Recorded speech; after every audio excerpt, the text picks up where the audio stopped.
Hello, today we're going to do a load of experiments with H2O or water. We've all got it at home in the taps, and these experiments should use stuff that you have knocking around your house. They're simple, easy and cheap to do. The first thing you may notice as you're looking at my glass of water is that you can see my hand and my arm pointing in the wrong direction. Now that is all to do with the fact that water has a different density to air. So when light travels to our eye, it is refracted, which means it's bent. And so the light travelling to our eye from something like this picture is bent as it travels through the medium of water. It's like magic. So the arrow will point in the opposite direction. See? Now it's pointing left. Is that left or right? I don't know my left and right. And now it's pointing right. Is that right? Yeah. Now it's pointing right and now it's pointing left. I might have it the wrong way round, depending on whether I'm talking about my right or your right or left. Anyway, this is experiment number 1, displaying refraction. All waves, including light waves, diffract, which means they bend around corners, refract, which is when they change direction, travelling in a different medium, and reflect, like for instance, when you look in a mirror or on a shiny surface and you see light reflected.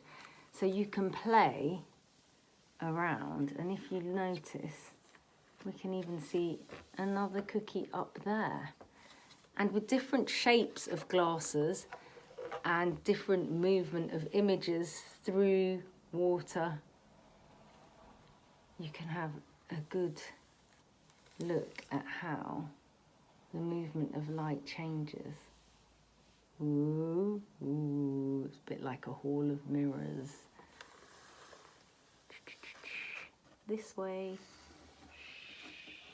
If you thought that first trick was pretty cool, wait for this one. That one seems like magic. This one seems like super crazy.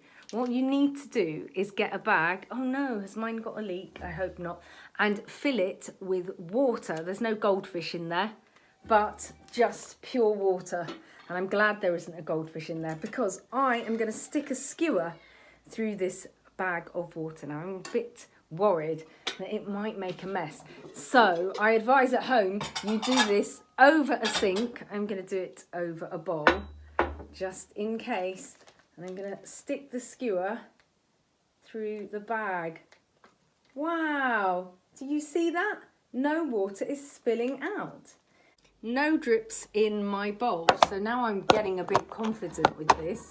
I reckon the next stage is to try it without the bowl. I'm going to go for a second skewer. This is where it all goes wrong and I flood the room. Let's give it a go. And I can hear a small child crying in the background, so I might have to, after this one, yay, show my magic trick to my small child downstairs, but I'll be back to show you more. Okay, coming! Take the skewer, put this skewer through, but you have to just put it right through. Okay, I'm doing it without a bowl underneath, so go for it. Be confident. So push. Well done. Well done. Well done. Yay, you did it! Nice one. Okay. Another one. You want to do another one? Yeah. Okay. Hopefully we're not tempting fate, but we're going to go for 4 more skewers. Okay, and I don't want anything to get soaking wet. Go for it, Hux. Go for it. Okay, go. Push through. Whoa. Whoa. You have to do it straight through. Well done. Oh no. Oh no. No, it's that. It's there. It's done it. No. Okay, never mind. Quick, quick, quick, quick. More, quick. Put the others in before we flood the house. Quick. Go on, put one here. Put it in the No, sink. do you not trust it? Put it by the Okay, it's going too wild. One more. Okay, and another. And another. Okay, we did it! Yay! Mommy, So I've dried everything off now. The reason that experiment works is not due to the water, although because water's transparent and you can see through it, it works really well to use water. But other liquids would do the job as well, because the secret is in the bag. The plastic bag is a polymer. Plastics are often polymers. They're made up of long chains, hence poly, and they're often called things like polythene or polyvinyl chloride. Anyway, the polymer chains, get this, they actually reseal around the skewer when you put it through the bag. So the skewer actually slides between the polymer chains, as it were. And that's why no water comes out of the bag. It's very clever. And water is perfect because you can see through it. So this next experiment is dead easy, and it only requires a piece of cardboard like this one here and a glass of water full to the brim. So I'm going to slide it in. It's very full. Some of it's trickling out. Okay, it needs to be really full, so I'm going to just top it up. There we go. And now I'm going to put the cardboard on the glass, like so, and then when I turn it round and let go, no, it's not full enough. Okay, gonna try again because that wasn't full enough. It will work, but I would recommend you do it over a sink, just in case. Okay, so here we go. When I turn it over and let go, cardboard sticks, and that is because the weight of the water is less than the air pressure pushing up on the cardboard. So the air pressure is pushing up, the weight of the water is pushing down, but because the air pressure pushing up is more than the weight of the water, the air pressure wins and the water doesn't get to come out. Clever, huh? Oh, I'm getting a bit thirsty now. That's another good perk of doing experiments with water. Yeah, it's nice. Our next experiment looks at something called the ideal gas law, which says that the pressure and the volume of an ideal gas is equal to a constant times the temperature.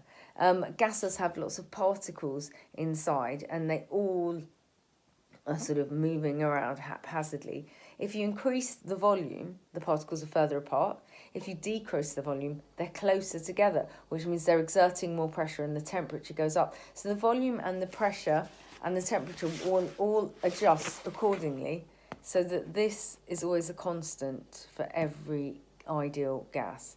So what we're going to do in this next experiment is we're going to take a tea light candle and we're going to put it inside a dish of water, and as the candle burns, the gas will be used up here because it will take oxygen, which means the volume will go down, and so water will rise up hopefully through the glass to fill the space.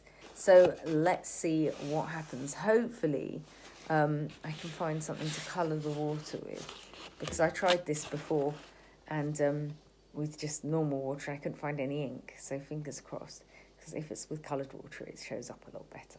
Hey, I just realised that my children have watercolour paint, so I've now made the liquid purple. It might be a bit clearer to see the water rising up the glass. Here we go. Let's look at the ideal gas law in action. So, there we go, light my candle. So look, there's lots of gas in here currently. Lots and lots of gas. Now, the flame is slowly using up the oxygen because fire needs oxygen to burn. And there we go. Some of the liquid has travelled up the glass. You can see the purple liquid. And so now our tea light is floating. Let's give you a better closer up look. Is that working? Yeah, you can see the level of the purple liquid has travelled up the glass. And if we recap our ideal gas law, if you remember, as the volume of gas goes down here, which means the pressure of the air here is pushing the water up and in the glass. So our tea light travels upwards. Okay, let's sink it back down. There we go. Nice one. Our next experiment works because water has polarity. So if you look at a water molecule, it's made up of 2 hydrogen atoms and an oxygen atom, hence the name H2O.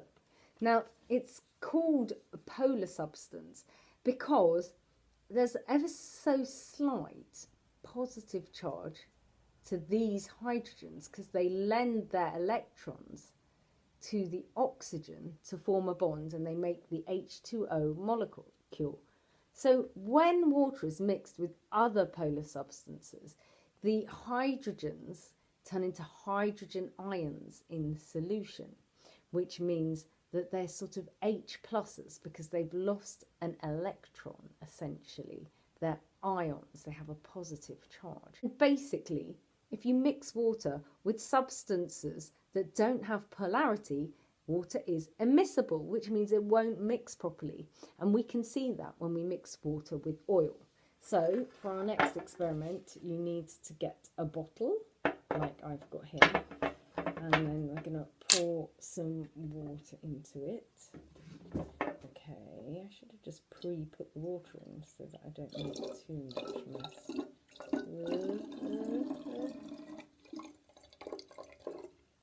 There we go.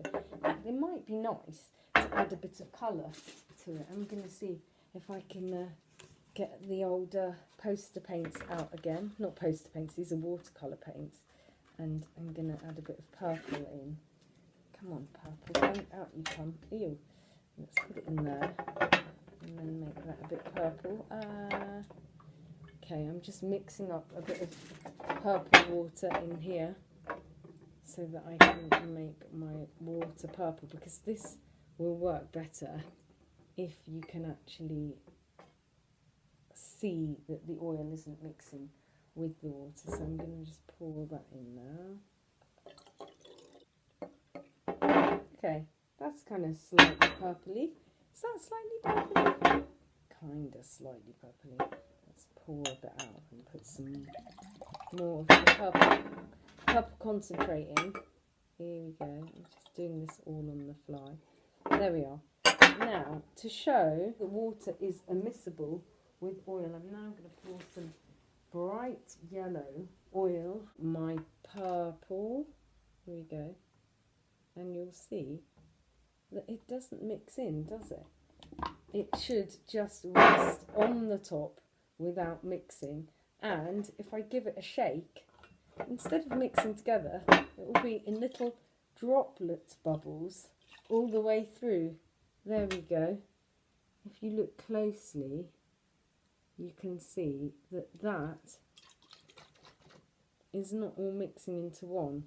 It's tiny little droplets of yellow, and then they rise to the top of the tiny little bubbles, and the yellow oil stays on the top and the purple water stays on the bottom. They don't want to mix, they don't want to get friendly, and that is all because water is polar.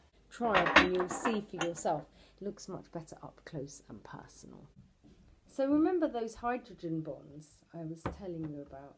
They stick together quite well. They're quite good, strong, clingy bonds, which means that water can travel quite well along a string if you pour it on a string. So just gonna get another glass of water here and gonna wet my water to start it off.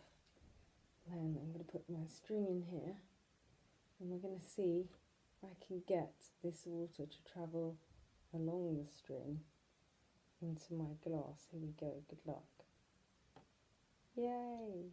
See how it does that?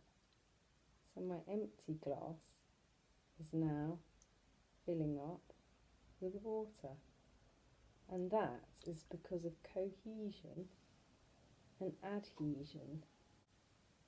There we go. So this glass is now empty, and this glass now has liquid in. It's pretty good, huh? dead easy. All you need is a string and 2 glasses of water, or it's best done in a sink so that there's no spillages at all. And instead of pouring from the first glass of water, you could just use the tap to get the water to travel along the string to a second glass of water. Another really good water experiment you can do is if you get a balloon and you rub it on your hair, and then there will be negative charge on the balloon from static electricity. Then if you put a tap on, the positive charges from the water will get attracted to the negative charges of the balloon, and so you'll be able to bend the stream of water. That's a tap without the balloon, and that's a tap with the balloon held near. I wish that I could have showed you, but I didn't have a balloon. But hey, maybe I'll get one at some point and I can demonstrate to you. But it's a fun trick. If you've got a balloon and water, then give it a go. Now, during these times of coronavirus, we've all been washing our hands for 2 happy birthdays, and it's so important to wash your hands, not only because the coronavirus has an outer layer, essentially, an outer skin, which is broken down by soap, but because it takes that long, 2 happy birthdays, for it to be broken down. Now, this experiment shows really nicely how soap works so well. So here we go. I'm just putting a load of pepper into some water. So there we can see the pepper in the water. I'm now going to put my finger in the water, and you'll see the pepper sticks to my finger. Got peppery fingers. Okay, but now see what happens after I've dipped my finger in some soap and I put it in the water. The pepper moves out. So to explain why that happens, pepper is actually hydrophobic, which means it doesn't like water. Once you put the detergent in the water, then the surface tension starts to go where the detergent is, and the surface tension is the sort of film that's almost on the top of the water. It's not exactly a film, but it's the tension that means like a pond skater can skate on top of water. And lots of cool things happen because water has surface tension. But the detergent stops that surface tension. So the water pulls back because it wants to retain the surface tension. And the pepper is no longer floating because the surface tension has gone. So it starts to sink. And as the water pulls back, it pulls the pepper with it, which is why you see the pepper moving out in that circular shape. So just to and let you know, soap is actually sodium stearate, and the soap molecule has a water-loving head, but it has a water-hating tail, hydrophilic head, hydrophobic. So when we wash our hands, for instance, the water-loving head loves being in the water, so we'll swim towards the water, but the water-hating tail likes all the grease and grime on our hands, so it will attach to that. And then as the water-loving head swims away, it will take the grease and the grime with it from the grease-loving tail, if that makes sense. So, for instance, when you wash your hands, you might often see scum form, because soap is sodium stearate, but scum is magnesium or calcium stearate, because the sodium stearate turns into sodium ions that go into the water, because it's got polar qualities, and then the calcium stearate is formed, which is scum. So that's why it's so important to wash our hands for 2 happy birthdays. Get rid of all the dirty stuff on our hands, including coronavirus. Another fun thing to do is to have a play with a bowl of water and different objects to see what sinks and what floats. For instance, this tub of air. Do you think it will sink or do you think it will float? Let's have a look. I'm going to put it right to the bottom. Woo! It's risen right to the top, and that's because air is less dense than water. The density of a substance is how tightly packed together its particles are, and something that's really dense, denser than water, will sink to the bottom. So for instance, glass is going to sink. There we go. It's really fun to have a play with what will sink and what will float. the density of water is about 1 gram per centimetre cubed, which means 1 centimetre cubed of water weighs about a gram. So anything that is heavier than 1 gram per centimetre cubed will sink in water, and anything that is less than that will float. So there you go. I really hope you enjoyed those experiments and that you'll try a few out at home yourself. If you do though, please make sure you get permission and do it with whoever is looking after you, because these experiments can be quite dangerous unsupervised. So happy experimenting and see you next time. Bye.